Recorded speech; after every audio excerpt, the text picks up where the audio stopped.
Do you really believe that Donald Trump was the best American president of the 21st century? I do. George Bush, Barack Obama, Joe Biden were the other three presidents in the 21st century.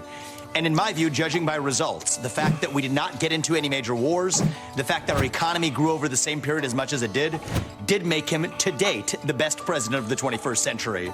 But I am running to exceed that bar, as I expect I will, as our next president, by taking the America First agenda to the next level and uniting this country in the process. But you raised your hand in arguably the most dramatic moment of the debate when you asked, would you support a nominee if he were a convicted felon? And these were actions he took when he was president. We know that the trial now is set to begin the day before Super Tuesday.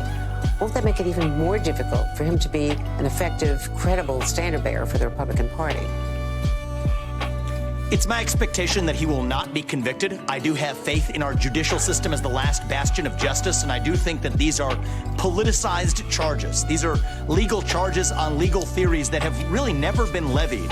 And to bring those kinds of unprecedented charges in the middle of an election against a former president is truly a travesty and sets an awful precedent for our country. And Andrew, I want to be very clear about why I've been so vocal on this. If you look at many of the national polls in the last couple of days, I'm polling in second place to Trump. It would be a lot easier for me if Donald Trump were eliminated from competition. But I think that is why it is so important as his competitor in this race that I take a principled stand and say this is going to be a disaster, whether Democrat or Republican. We do not want to become a political movement where the party in power uses police force to indict its political opponents in the middle of an election. That's not how we do it in the United States of America.